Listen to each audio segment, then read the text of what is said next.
안녕하세요. 그로세일 자산운용의 신은하입니다.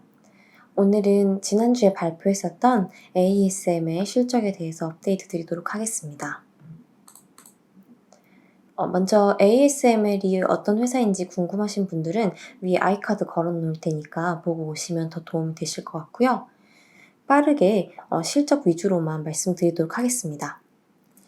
2021년 3분기 기준으로 매출액 52.4억 유로를 발표했고요. 이거는 YOY로 30% 성장한 수치이지만 컨센서스 52.9억 유로는 소폭 하회하는, 그러니까 부합 정도 실적이라고 생각하시면 됩니다. 영업이익은 19억 유로, 그래서 YOY로는 58% 성장한 수치이지만 컨센서스는 그대로 부합하는 그런 정도였고요. 이 이유는 원자재나 이런 일부 소모품이 좀 부족을 하게 되면서 좀 늦어졌고, 게다가 이제 새로 증설한 그 공장이 이제 마무리 단계라서 제품 조립이 좀 지연이 되면서 성장률이 또 둔화된 이유도 있다고 해요. 그래서 이런 부분들 때문에 살짝 둔화가 되기는 했습니다. 그 외에 이제 실적들 보시면은 순이익 17억 유로로 YOY로는 64% 성장한 수치이고, 컨센서스는 16억 유로를 조금 소폭 상회하는, 그러니까 부합 정도의 그런 수치이고요.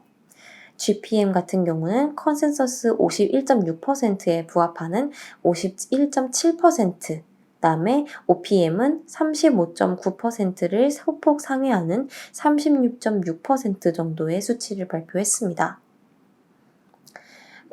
여기 이 그래프 보시면은요, 지금 전체 매출액 추이가 이번 3분기에 굉장히 많이 뛰었죠? 사실 실적은 잘 나왔지만 좀 높아진 기대치를 만족하지 못했고, 게다가 그 가이던스를 4분기 가이던스를 좀 보수적으로 제시를 하면서 사실 실적 발표를 하고 나서 좀 주가가 하락했었던 부분이었던 것 같아요. 여기 보시면 EUV 비중이 36%이죠? 이거는 뒷장에서 좀 더 자세히 말씀드리도록 할게요. 이건 제가 항상 이렇게 설명드리는 플로우인 것 같아요.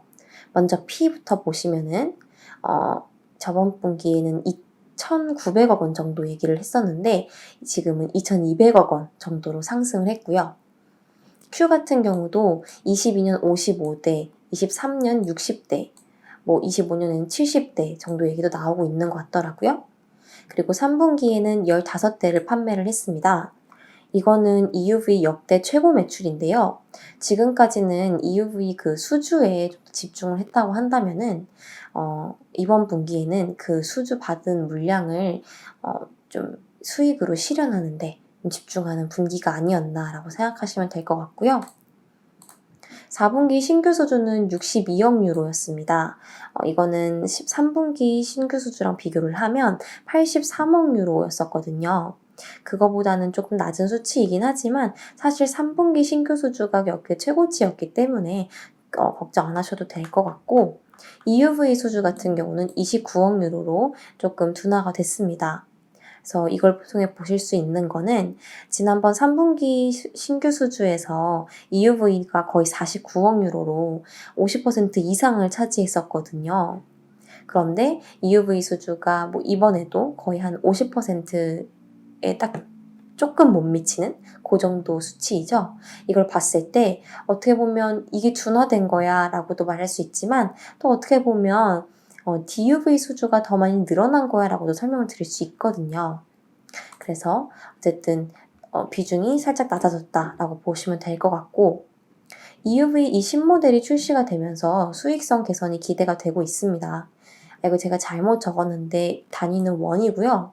가격 2,000억 원에서 거의 2,400억 원 정도 되고 있는 모델이고, 이 모델 때문에 이 ASP가 상승한 것도 있습니다. 기존보다 15%에서 20% 정도 생산성을 향상시켜주기 때문에 D램 업체에서도 수요가 증가하는 그런 아주 효자 상품인 거죠. 그래서 이런 상품들이 출시가 되고 있고요.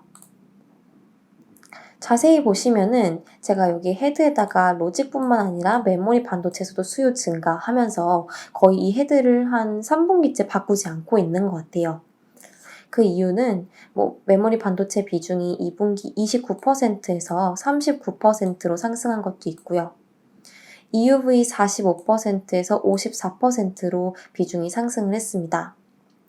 차량용 반도체 이미지 센서나 이런 것들, 이 비선단 공정 수요가 증가를 했기 때문에 EUV 수주보다 DUV 수주가 더 증가를 하고 있다라는 점을 아까 제가 말씀드린 거고요.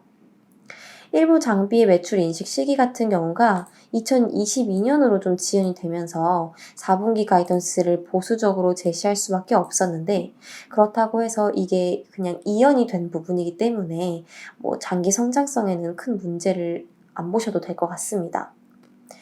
그리고 UMC 같은 이 투티어 파운드리 업체들도 이 캐펙스를 늘리는 그 동향이 심상치가 않습니다.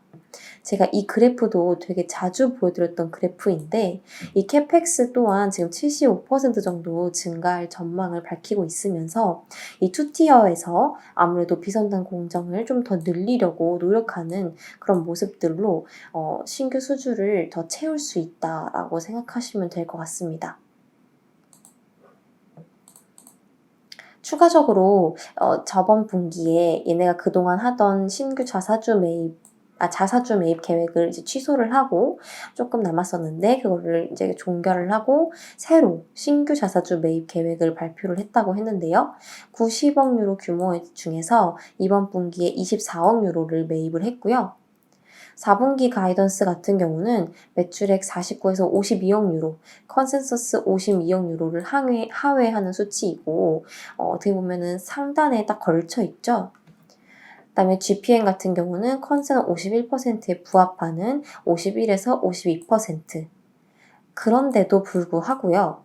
21년 가이던스 같은 경우는 매출액을 플러스 35% YOY를 그대로 유지를 하겠다고 합니다. 따라서 이것만 봐도 장기 성장성에는 문제가 없구나라고 저희가 한 번 더 볼 수 있을 것 같고요. 22년 영업이익은 골드만삭스 추정치에 따르면은 77억 유로로 YY 18% 정도 예상을 하고 있습니다.